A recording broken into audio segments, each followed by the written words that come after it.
Okay, back to Han Shan, his text. We did a calculation last night, and with almost 99% accuracy, I think we're going to finish this by the end of this semester.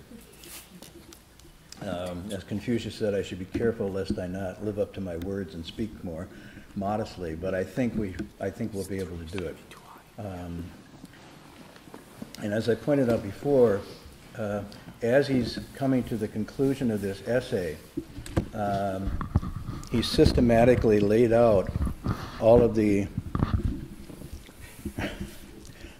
Now I feel better. Systematically laid out all the basics of cultivation. He's given quite a few examples about how to stay on the right path and how one can err and go wrong, and how to correct and come back again. At the end here, he's really stressing something that has to do with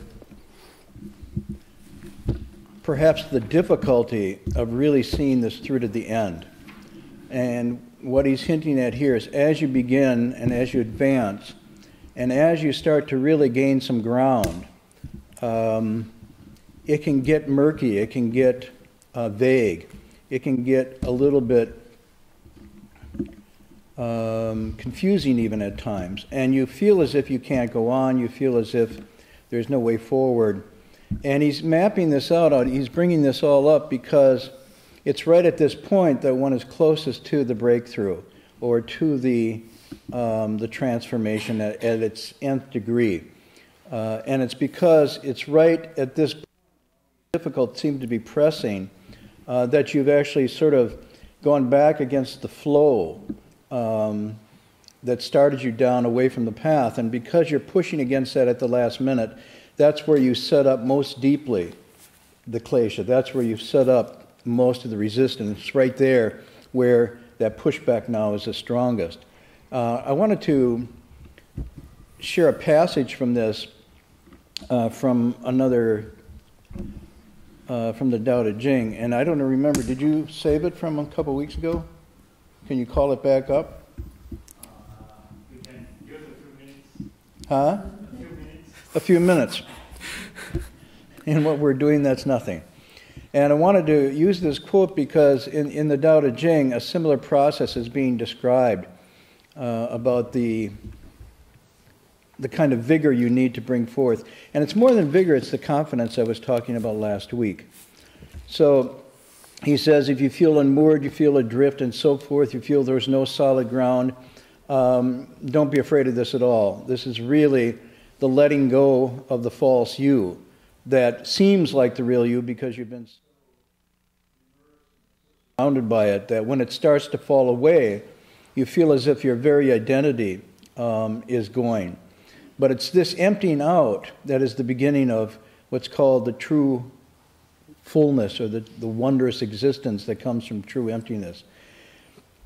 So while they're pulling that, see if they can find that, he ends up with the last section there of don't worry about anything. And when you feel you can't go on, just go on. And the faith that comes, or the confidence comes from going on, will be rewarded by insight and breakthrough. It won't be rewarded by a vague kind of sense of okay. So the only reason to go on is that once you get to the other side of this, you realize, it delivers. So the delivery of this realization is the goal, and that's the outcome of the confidence, not having to have more faith. Did you find it yet? Another 2 minutes. Another 2 minutes. Sorry. I'll read it to you in English, and then hopefully when they draw it up, you'll have the Chinese to look at too. It's called To Remain Whole. Maybe that'll help you identify it.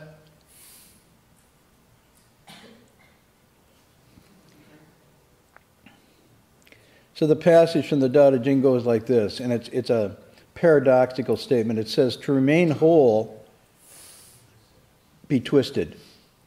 To become straight, let yourself be bent. To become full, be hollow. Be tattered that you might be renewed.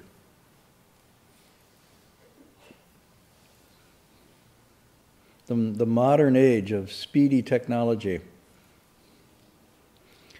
So the text says, to remain whole, you have to be twisted. This is talking about this process of returning to your true self. To get to that whole self, you have to almost be twisted out of a shape. To become straight, you're feeling as if you're being bent. And to become full, there's a requirement of feeling hollow, of emptying out. And then finally, you can only renew through the process of being tattered. It's somewhat like the metamorphosis, to use another example, of something coming to life through the shedding of the old form of the old skins, like a snake that molts. The classic one is the phoenix that rises from the fire of its own ashes. Some of you know this famous, what would you call that? Image? Myth? Yeah, myth. Man, what used to be science we call myth, and now what we call myth is actually science. But so it's a myth. But the image is that by going into a pulling away, a shattering of your old self, you don't end up with nothing. You end up with the recreation of true self. And so that's where the phoenix rising from the fire of its own ashes come from.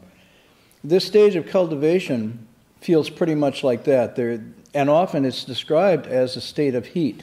So in your meditation, your process, in a kind of psychophysical way, you can actually feel the generation of more and more heat, and a kind of discomfort that comes from that. And so it's both metaphorical and it's real. But whatever reason behind all this, the idea is it doesn't seem intuitive to you at that point to go on.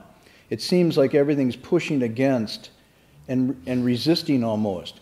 And it's right at that point that you're getting the maximum resistance, that the pressure to change, and he uses the word smelting, as if you're in a furnace. And that transformative fire creates a new person. One way to look at it, I guess an image from nature, is that the most adamantine, or one of the most adamantinous substances, is the diamond. But the diamond actually just begins as coal, as black coal, that under pressure and heat for a long period of time transforms into a diamond. So while the sixth patriarch uses the idea of water and ice to show that the same substance in different forms, you could also think of it as coal to diamond. But before the coal becomes the diamond, it has to go through the heat and the pressure of that transformation. So that's what's being discussed here. No luck, huh? Oh, look at that. So those of you who are interested in the Chinese, you'll find the Chinese there. In the past, if you wanted a verse like that, you'd have to walk to miles to find a master who would give you a few lines like that. Now we just do a couple things here and we got it. So there it is. To remain whole, be twisted, become straight, let yourself be bent. To become full, be hollow, be tattered that you might be renewed. This also explains why in other passages it talks about when you enter this state, when you're really cultivating to reunite with your spiritual nature, then the false you and all the false things that have been set up in your relationships and everything else start to fall by the side, and you look and feel tattered and vulnerable. You don't look crisp and confident. You don't look as if you're out to make it. You're the most successful person. It's actually, you have an opposite look, a childlike vulnerability. And this, again, is not something to worry about. It's part of that transformation. So you're deconstructing the false self, and doing that there's vulnerability, and that vulnerability is a sort of docility, and that softness is the way that you enter into this. So that's why the text will say, in this path, in this Tao, the only motion is to return, to go back, as this phrase suggested, and the only useful quality is weakness, letting go. And so in the letting go, there's that vulnerability. But in the letting go also is the potential to pick up something really new. So now we'll go on to this passage. And this is really right at the heart of it, tonight's passage. Furthermore, I'll just read the whole thing. Can you scroll down?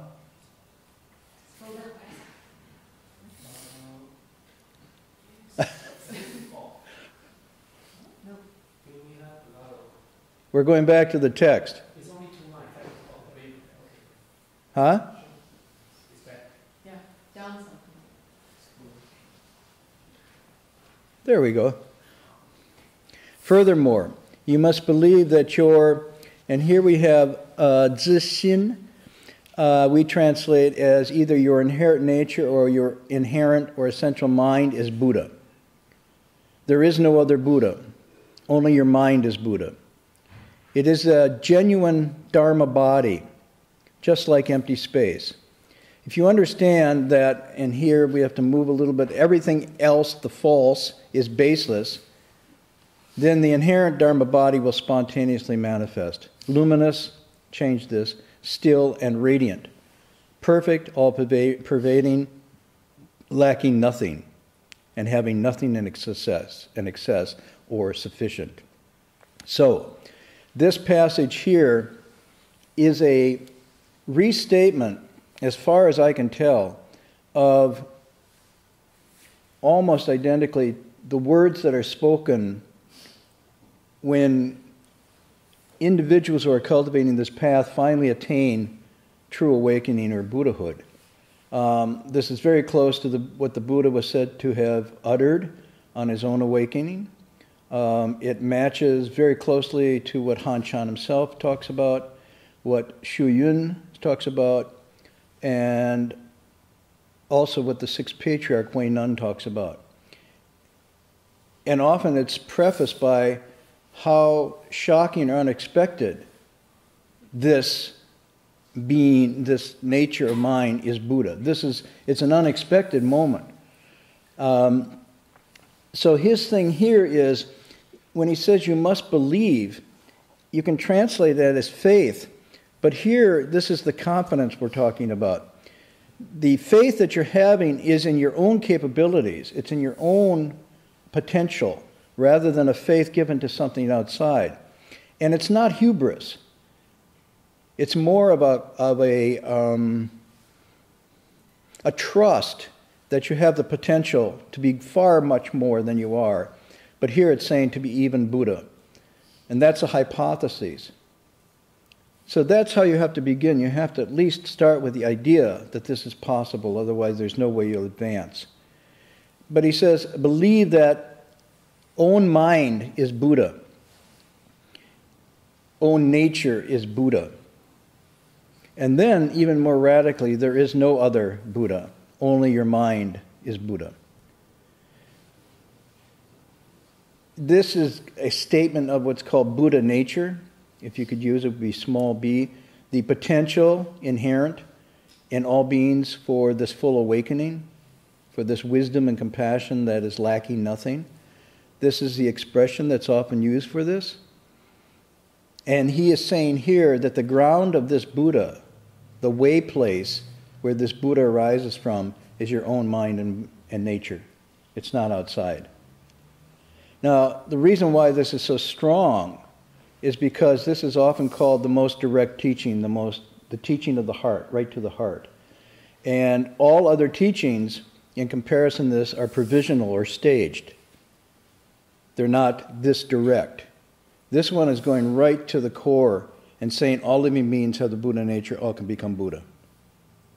And every method, bowing, sitting, reciting, taking refuge, taking precepts, memorizing sutras, so on and so forth, making offerings, all of these are nothing more than provisional expedients to get you to return the light to illumine within. So they're ways of staging and stepping you back into an awareness of this own nature. And this is, in fact, the teaching that the Buddha gave in the Lotus Sutra. Some of you know the Lotus Sutra, have heard of it? Anybody? There's some nodding going on. I'm going to ask you to recite it. I just wanted to see if anybody knew about it. It's called the wonderful Lotus Sutra, the Lotus, usually short for the Lotus. It's probably the most well-known of the Mahayana Sutras throughout the Buddhist world. And it's famous for this teaching. In this teaching, the Buddha finally says, look, I'm going to tell it to you straight. All the vehicles that I've talked about, all the different paths, are merely expedients. There's only one path, and that's the Buddha path. All beings have this Buddha nature, all can become Buddhas. And the only reason I've talked about these other paths were as expedients to entice people to begin their practice. Now, upon hearing this, I noticed that nobody walked out. So I'm really pleased, because when the Buddha spoke this in Lotus Sutra, 5,000 arhats got up and walked out. So I don't know what that means, why you didn't walk out. Maybe you're asleep and you didn't get it. Yeah. Or maybe you have these such good roots, you say, well, of course that's true. And some people, when they hear this, go, yeah, that makes sense. But the arhats walked out because they couldn't take the profundity and, I would say, the intensity of this teaching, that they had the totally awakened nature. And the state that they had attained wasn't ultimate. And so out of a combination, some out of maybe fear, but mostly hubris, they walked out and didn't want to hear the rest of this teaching. And then the Buddha, after they walked out, and we're using this in one of my classes, one of my students said, what happened to them? Where did they go? That's a question for you. Where did they walk out? Where did they go? And will they come back? They got an F. What's that? They got an F. They got an F, right? And they had to take the course over again. They don't take pass, no pass, because didn't they all become very good, Very what? very, accomplished Theravada Buddhists or Hinayana Buddhists? Well, that's a question. They thought they were already. See, that was they all thought they were accomplished already, and the Buddha pulled the rug. And when he pulled the rug, they couldn't take it, and so they were so attached to that state they had attained that they actually turned their back on their teacher and walked out. And that's why the students in the class asked, "Well, where did they go, and did they ever come back?" But I won't even attempt to go into that tonight. In any event, right after this, then the Buddha speaks. He basically tells why he did this. And he said, if I told everybody at the outset that this was the case, they would be afraid, or they would doubt themselves. They would have inferiority and a sense, I can't do this. And as a result, they would move away from the Dharma for a long, long time. And so he said it was better I didn't speak this straightly right after his enlightenment. And then he was begged to teach, to go and teach. And he said, well, how can I do this? Because most people won't be able to hear this. Because one of the things that this implies is that you have reached the place of no more longing or craving. Just that thought. When you reach the place of craving and longing for nothing, you're close to Buddhahood. So the very thought that I would have to give up or stop all longing and craving causes most people to shudder. And so instead they craved this enlightened state. And the Buddha said, that's okay. You can crave this. You can crave this enlightenment state. Oh, yeah. You can get enlightened. It's wonderful. You end suffering and attain bliss. And that's what the Buddha taught them. And he thought, wow, and they really worked. And they did end most of their suffering and attained a kind of joy. And he said, oh, by the way, this is really not the greatest of joy. There's still more. This is called Buddhahood. That's when they walked out. Okay, so then he said, how can I do this? He said, I know, I'll come up with, and that's how Upaya or Fangbien was invented. So he said, I can't teach it. They can't hear it. You want me to teach it. I'll teach it in stages. I'll teach it in piecemeal, progressive ways that shapes them gradually along. And thus, it says, the 84,000 Dharma doors came forth. And so each teaching was skillfully given to a person so that would cause them to leave whatever state of confusion and suffering they're in and move towards a different state that was more free and less suffering. And then in that state, yet another teaching would be given, another teaching would be given, gradually shaping. I came across shaping technique when I was working with severely emotionally disturbed children.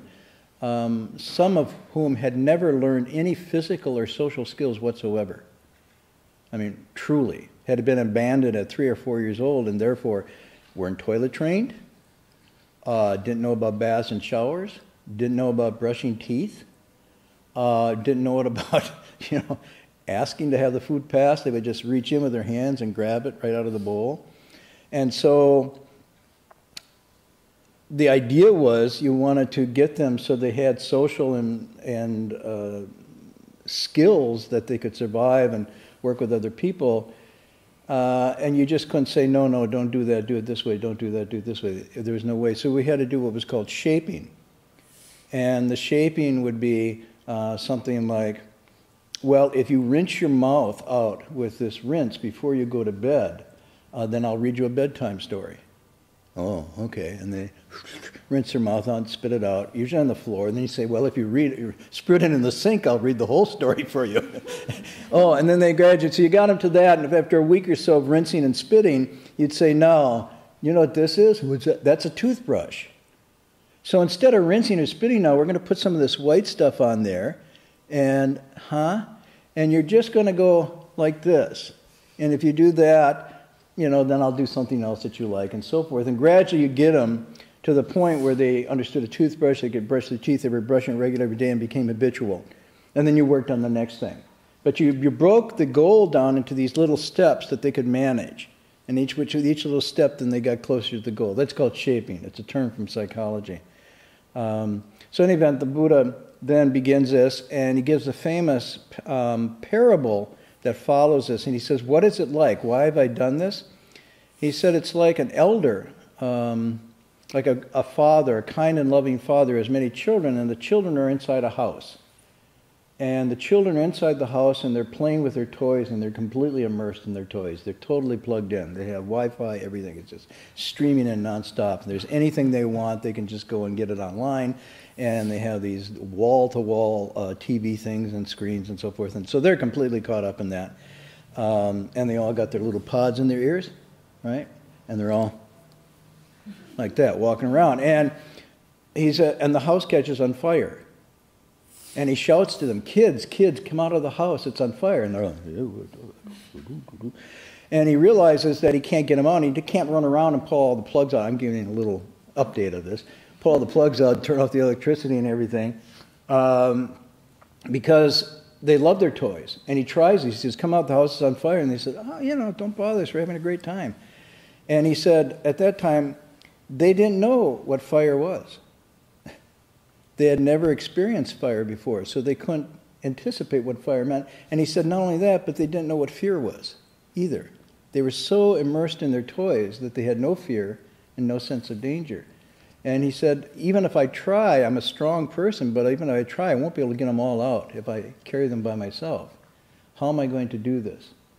And then he comes up with this expedient. He basically promises them there's incredible toys outside the house. What you're playing with now are really like tinker toys. Outside the house, there's incredible, wonderful toys. Of course, when the story comes out, we're reading in class, and he describes these carts outside, these wonderful carts. And to tell you how you have to retranslate sutras to the modern, anybody know what the carts are pulled by? There's a deer cart, and an ox cart, and a sheep cart. And in my class, somebody says, so what? I grew up in Shanghai. I never saw a deer. I never saw a sheep. I never saw an ox. Those sound kind of gross. Why would that be something? And so she couldn't understand that these were like, for these kids, incredible toys. And so we had to imagine some other metaphor that she could relate to in a modern sense because she had never seen these animals, not even in a zoo. So, having grown up on a farm, I appreciated that because if you could get a sheep or you could get a dog, a big dog, and hook it up to a harness behind your wagon, it'd pull you all over the place. It was wonderful. It's better than having my sisters do it because the dog obeyed. But if you hadn't had that background, then even the parable in the sutra wouldn't make so much sense. But he lures them out in this way and then basically saves them from the burning house. And so the Buddha is basically saying here, we are all of us in a burning house, in the realm of impermanence, and we don't know to be afraid. And so the expedient devices are all to lure out. But here he's cutting through the expedients at this point and saying, you have the Buddha nature, you can become Buddha, and don't doubt this. So this is a very mature teaching. He says, if you understand this genuine Dharma body, this Dharma body is, in fact, your own body and mind. It doesn't mean the physical body, it means the substance of your being. Just like empty space, meaning it contains a myriad things. All things come forth from this nature. If you understand that, and here we go, all the stuff he's talking about before, all the various states that he was warning against, they're baseless. They have no nature of their own. They just come and go like dreams, illusions, bubbles, shadows. Then, once you're able to see through and put that down, your inherent Dharma body will spontaneously manifest. And here it's described as luminous, still, radiant, perfect and all-pervading, nothing lacking and nothing in excess. So he's giving the core of the teaching here that upon letting go and seeing through it, it just manifests by itself. Another expression that's used for this, which is, I don't think, a good translation, it's called one thought unproduced, entire substance manifests. This is the Chinese translation. When the mad mind ceases, when no thoughts of self and other and this discrimination, that mind ceases, the entirety of what's called truth manifest. A better translation of that is, to a still mind, the universe surrenders. In other words, when the mind is still, then all that is and how it is manifests. So this is the profound state that he's moving all of us forward into as he goes through this text. And then he goes on to the next part.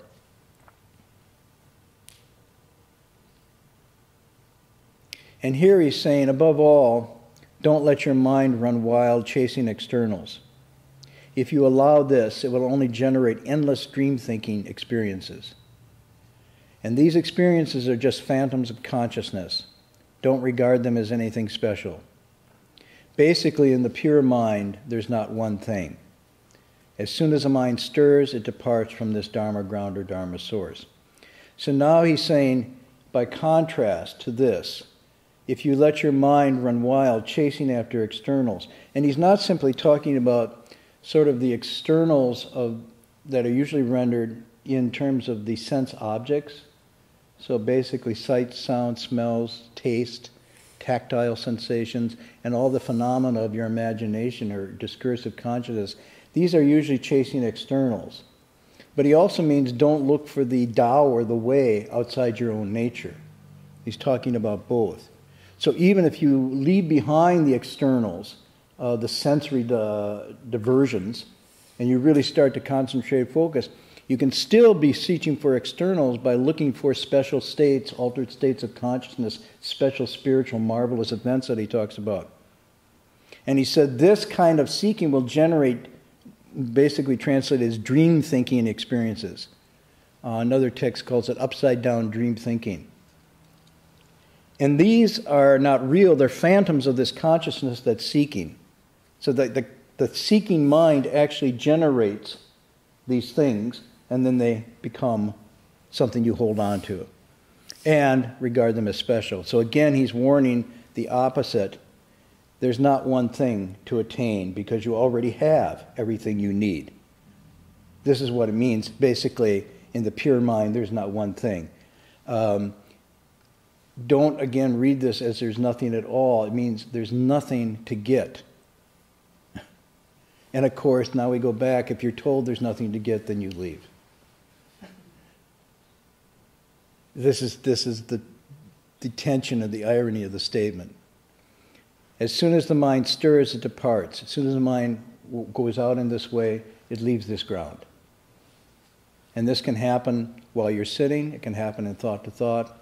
It can happen from week to week, month to month. It's a pattern. It's a habitual pattern of this endless wanting, craving, seeking, going outside, even in terms of the spiritual, and then leaving this ground and thinking there's something. And then you come up empty-handed again. So it's exquisitely paradoxical because it's saying at the place of seeking nothing, everything manifests. It's all there. It's all there to begin with.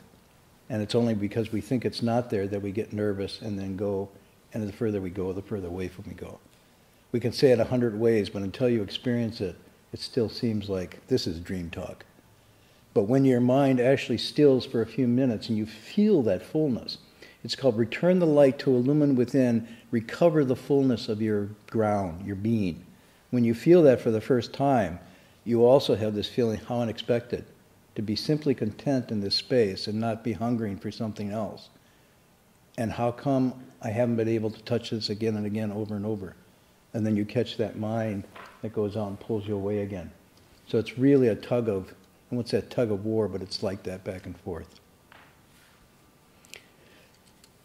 A poem to bring this back home. This one you'll be able to find because I sent it today. No.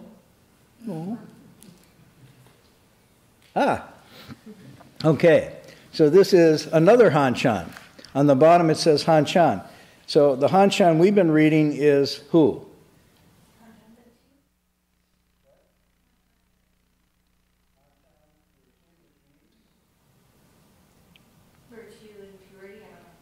Yeah, virtuous. Let's call him virtuous and radiant Han Shan.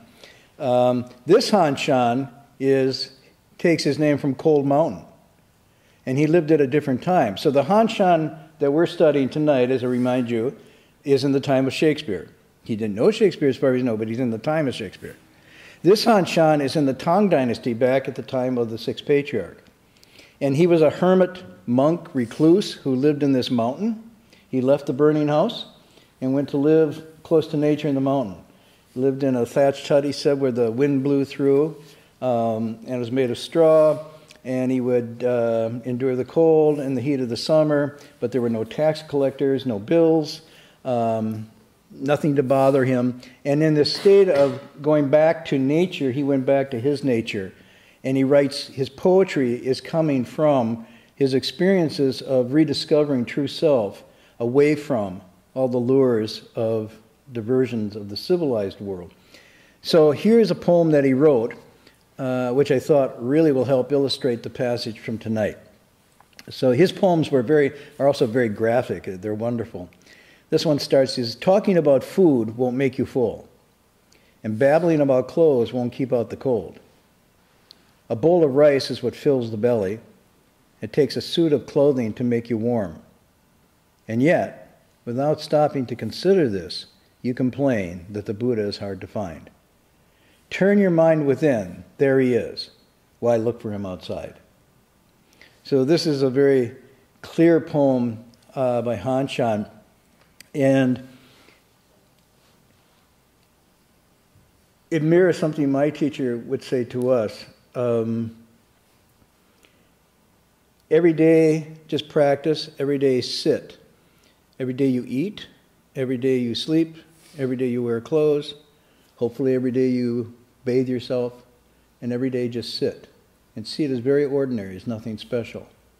And just as eating will fill you and your clothes will keep you warm and sleeping will renew you, every day sitting will bring you to an awakening. It's very natural, very normal, and very regular. Don't see it as something spectacular that you have to do in an all-week session with no sleep or something. And moreover, it's something you maintain rather than something you attain. So just as you don't eat one day and then are full for 7, in the same way, one day's practice is one day's sort of awakening. Thought to thought, awaken. Thought to thought, Buddha. Thought to thought, confused. Thought to thought, ordinary being. So this process that the sixth patriarch describes, my teacher describes, Han Shan's describing, is a regular, ordinary kind of undertaking of nurturing your spirituality, if you want to use that term, in the same way of food and clothes. Moreover, the emphasis here is it's only by eating your own food that you get full. Somebody else can't eat for you, and somebody else can't wear clothes to keep out the cold. You yourself have to put them on. It's very pragmatic. This is how life works. And it's after eating the rice, you're full. After wearing the clothes, you're warm. And yet, he says, without stopping, consider this. Consider what? Consider this. What is he asking you to consider? That you yourself have to do it. What he's just described. This is how things work. He says, stop to consider. This is how things work. It's an ultimate statement of self-management, self-reliance. This is how the world works. You eat, you sleep, you wear clothes, and you sustain yourself in this way. If you don't, it's like, wow, I just ate, and wow. No, you ate and you're full. It's not something miraculous or divine intervention. He says, so consider this. How do you think cultivation is anything different? Why would you think your own awakening is some kind of radical departure from the normal way things work in cause and effect? He's not posing here any miraculous other realm of transcendental beings intervening. He's saying this is just as regular as that. And if you eat the wrong food, you get sick. You get too much or you get too little and you're not balanced. You don't wear the right amount of clothes or too little or too much, it doesn't work. And if you don't cultivate with the right state of mind, you won't get this. It's that simple, straightforward. That's why he says, you consider this, then you say, where's the Buddha? He says, so if you don't consider this, then you're saying, where's the Buddha? I can't find the Buddha. Well, the reason you can't find the Buddha is because you're not eating, metaphorically, you're not sleeping and not wearing clothes. You're not cultivating, there is no Buddha. If you cultivate, even if you don't want the Buddha will be there. There is no other Buddha. Remember what he just said? But I've been waiting for the Buddha. It's like waiting for Godot or waiting for Google. You know? It's not going to come by waiting, no matter how sincere you are. I mean, it's like, I'm waiting for food. Okay.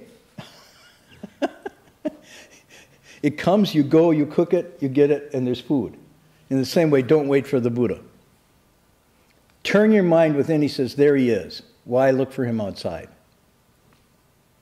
So this is extremely straightforward and very important, because basically it's turning the whole thing back into, if this is the Buddha nature, then the only way the Buddha is going to manifest from this is cultivating, working on this.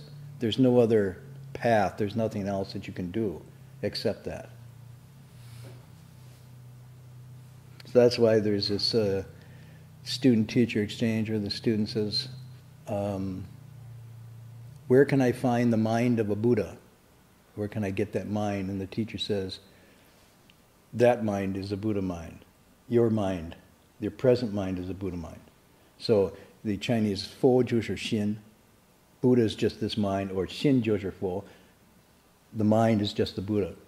Then the next question is, and then how can I get to the great way? How can I find the great way? And he says, you're standing on it, is the answer. Meaning the ground under your feet is the way. And that 1,000-mile journey is just taken with the first step, and then another step, another step. Stop walking, there's no way. Keep walking, there's a way. If you keep walking, you'll get there. If you stop and wait for the way to manifest, it's gone or overgrown.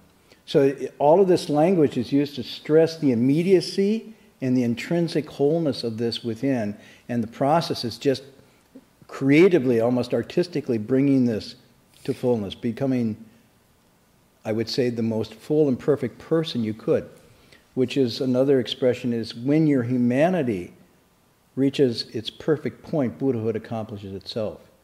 So it's actually in the perfecting of the human that the Buddha comes forth. It's a natural result of that. When I first heard this more directly, it was with my teacher. He was once giving a lecture, and someone asked him, well, why did you come all the way from China to the United States? And he said, for you. And he was looking at all for us. He said, yeah, I came here not to make clay statues or wooden statues or bronze statues of Buddhas and Bodhisattvas, but I came to make living Buddhas and Bodhisattvas and sages that are made of flesh and bone and blood. And I'm going like, wow, I wonder where he's going to get them. You know, sort of looking around. He said, that's why I said I came for you. And at that moment, I had a flattering feeling like, whoa, I could be, and then it was like, whoa, I got a long way to go. And that's what I said. I said, well, Master, if I understand it right, Buddhas and Bodhisattvas and me. And he said, if you think that way, you'll never get there. If you think you're there, you aren't.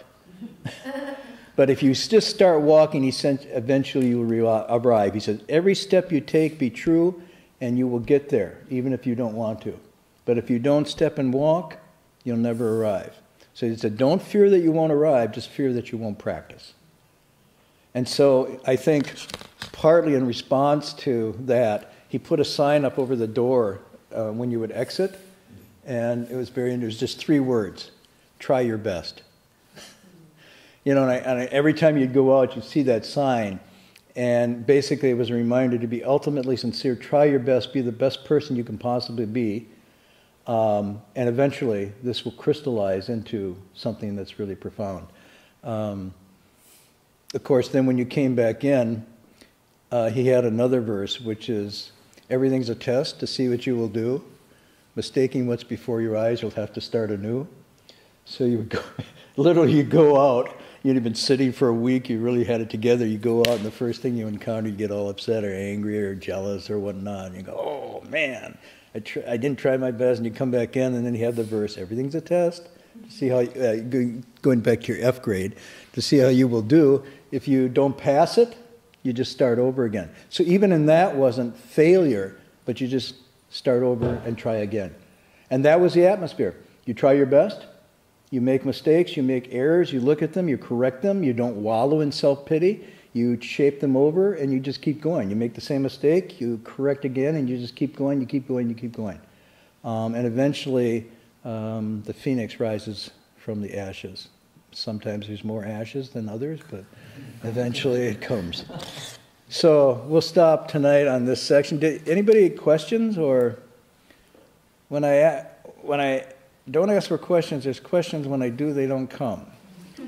So at the place of no asking, there's no questions. Anything on the passages that we shared tonight? Those of you who want copies of that, I think you can talk to them and they can send on the poem by Han Shan or the Tao Te Ching. All's good? Okay. Any announcements? This Sunday, there's a class.